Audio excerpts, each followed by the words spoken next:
বন্ধুরা, good morning and welcome back to my channel. তোমরা কেমন আছো? আশা করছি ভালো আছো আর সুস্থ আছো। আমরাও বেশ ভালো আছি। তো আজকের হচ্ছে সোমবার আর এখন বাজে সকাল 9টা। তো সকাল 9টা থেকে তোমাদের সাথে নিয়ে আজকের ব্লগটা আমি এখান থেকে স্টার্ট করছি। আশা করছি তোমরা আমার পাশে থাকবে আর ফুল ভিডিওটা ওয়াচ করবে। তো কালকের আমি গতকাল আর কি ব্লগ দিতে পারিনি।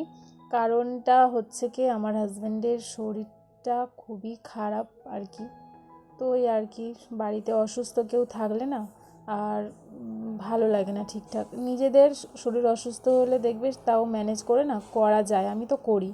বাট আমার বাচ্চা, আমার হাজব্যান্ডের যদি কিছু হয় না, আমি একটু উইক হয়ে পড়ি।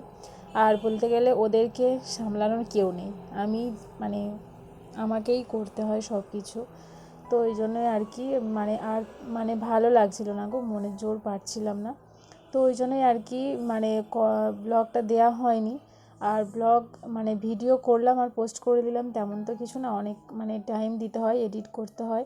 আর মেন কথা হলো আমি ভিডিও তেমন একটা করিও নি, কারণ কি ওই যে ক্যামেরা নিয়ে না ছুটে ছুটে যে কাজগুলো করে তোমাদের সাথে শেয়ার করব, তেমন কোনো মুড ছিল না গো, ওই জন্যই করতে পারিনি।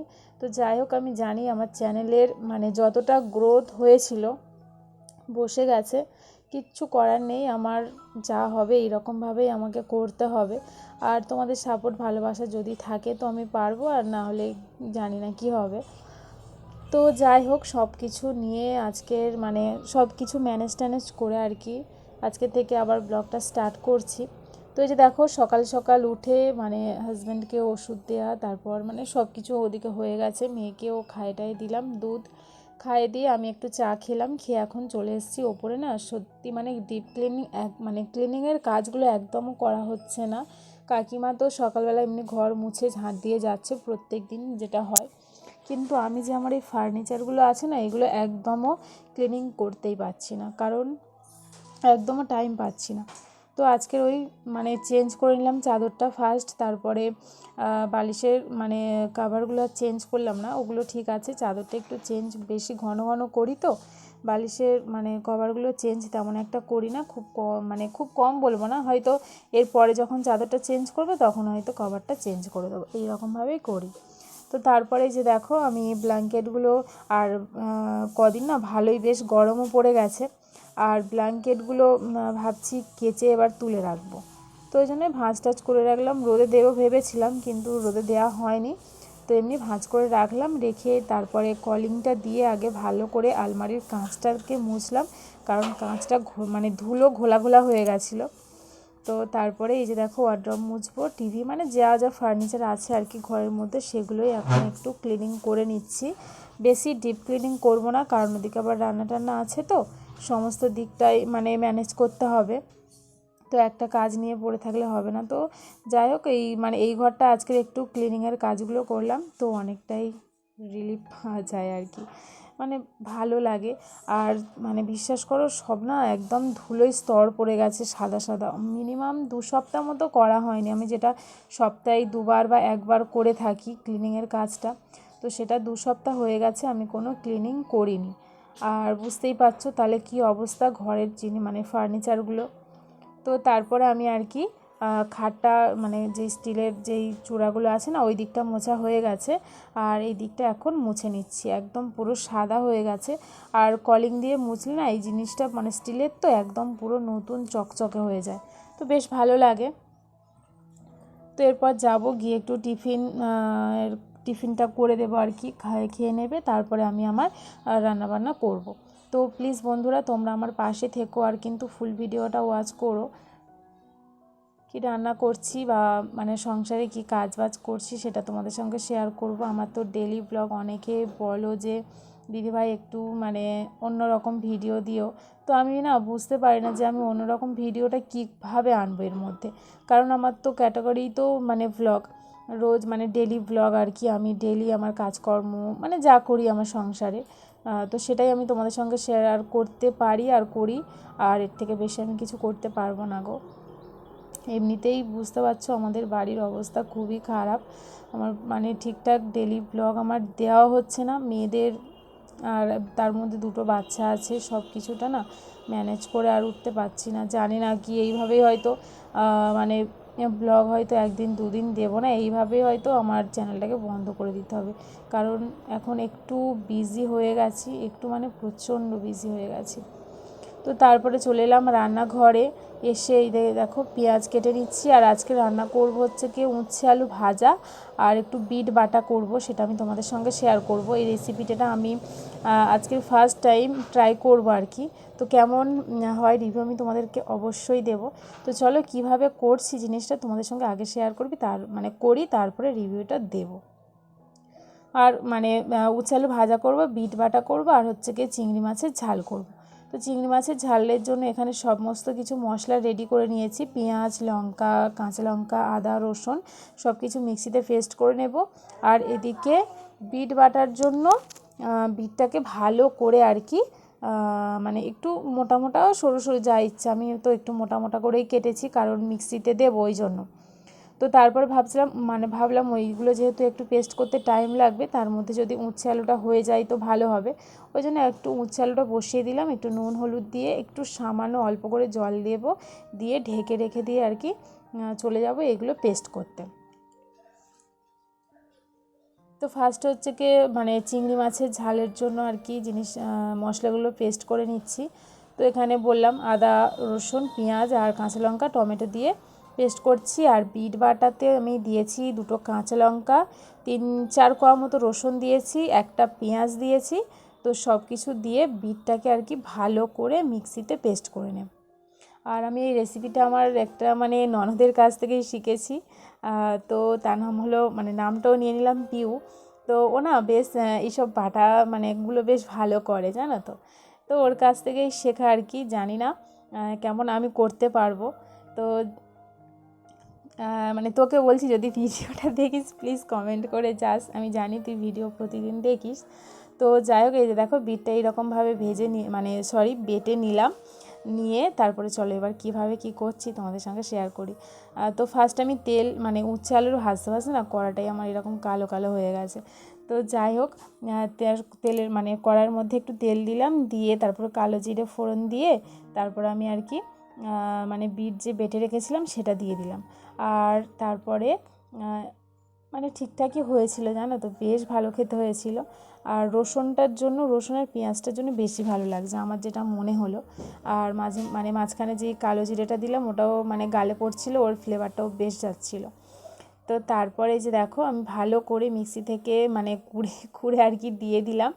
দিয়ে এবারে যেমন মটরশুঁটি পুর বা যাই হোক মানে যেমন পুর আর কি রেডি হয় না বাটা, তো তেমন আমি ততক্ষণ নাড়তেই থাকবো যতক্ষণ না খুন্তির ডগায় আর কি মানে এদিক থেকে ওদিক চলে আসছে, দলা পাকিয়ে যাচ্ছে আর কি ব্যাপারটা। তো তারপরে যে দেখো এরকম নাড়তেই থেকেছিলাম। আর একটু পরিমাণ মতো নুন দিয়েছিলাম, আর অল্প একটু হলুদ গুঁড়ো, লঙ্কা গুঁড়ো দিয়েছি, আর দিয়েছি চিনি।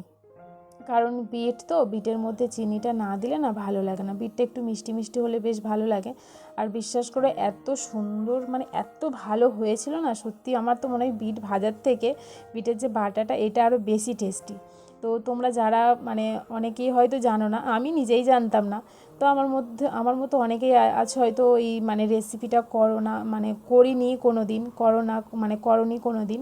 তো একবার বলছি প্লিজ একবার ট্রাই করে দেখতে পারো, ব্যাপারটা না হেভি ব্যাপার, আমার তো খুব ভালো লেগেছে খেতে। আর অনেকটাই হয়েছিল, বেশ একটা করেছিলাম, আমি তো ভাবলাম যে একটাতে হবে না, কিন্তু না অনেকটা হয়েছিল।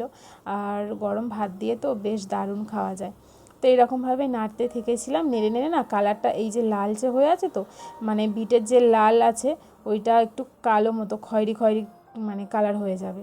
তো ততক্ষণই নেড়েছি, রান্না করলে বুঝতে পারবে যে কতক্ষণ কী করতে হবে না করতে হবে। আর এর মধ্যে আমি কোনো জল টল অ্যাড করিনি, ওই বাটার সময় একটু জল দিয়ে দিয়েছিলাম। তো ব্যাস, বিট বাটা পুরো রেডি। আর সত্যি খুব ভালো হয়েছিল রেসিপিটা। তো যে দেখো এইরকম খেতে হয়েছিল, গরম ভাত দিয়ে কিন্তু দারুণ লেগেছিলো খেতে। আমি তো ভাবছি আর বিট ভাজাই করবো না, বিট এরকম বাটাই করে নেব, মানে তাড়াতাড়িও হয় আর খেতেও ভালো হয়, জানো তো। শুধু যে একটু মিক্সিতে ঘুরিয়ে নিলেই হয়ে যাবে। বিট ভাজা তেমন একটু ওয়েট করতে হয় সেদ্ধ হওয়ার জন্য, কিন্তু এটা কোনো ওয়েট করার ব্যাপার না, ওই বাটতে হবে এটাই ঝামেলা, আর কিছুই না। তো তারপরে যে দেখো মানে চিংড়ি মাছটাও করে নিচ্ছি। চিংড়ি মাছে একটু নুন হলুদ মাখিয়েছিলাম, আর মাখিয়ে ভালো করে ভেজে নিচ্ছি। আর চিংড়ি মাছ না এরকম খোলা ছাড়ালে আর কিচ্ছু থাকে না, আর আমাদের বাড়িতে খোলা না ছাড়ালে ও মানে আমার হাজব্যান্ড চিংড়ি মাছ খাবেই না। তো ওই জন্য সব চিংড়ি আর কি খোলা ছাড়ানো হয়েছিল। আর মাছের তরকারিও আছে, কলা পেঁপে আলু দিয়ে মাছ দিয়ে ঝোল করেছিলাম, তো মানে সেটা গতকালে সেটা আছে আর কি, আর আজকে এই রান্না করছি। তো বন্ধুরা, এতক্ষণ পর্যন্ত আমার ব্লগ যারা যারা তোমরা দেখছো, তো প্লিজ তোমাদেরকে বলছি, ভিডিওটা যদি কোথাও কিছু ভালো লেগে থাকে তাহলে প্লিজ একটা লাইক করো, কমেন্ট করে জানিও, আর চ্যানেলটা কিন্তু অবশ্যই করে সাবস্ক্রাইব করে আমার পাশে থেকো। আর এইরকম একটু ম্যানেজ করে নিও, একদিন দুদিন হয়তো মানে গ্যাপ যেতে পারে, আমি ভিডিও দিতে পারবো না, কারণ মেয়ের স্কুল আছে, একটা ছোট্ট বাচ্চা মেয়ে আছে, তার মধ্যে আবার আমার হাজব্যান্ডের একটু শরীরটা খারাপ যাচ্ছে, ওই জন্যই আর কি সব কিছু মিলিয়ে আমাদের বাড়ির পরিস্থিতিটা একটু অন্যরকম হয়ে আছে। তো প্লিজ একটু ম্যানেজ করে নিও।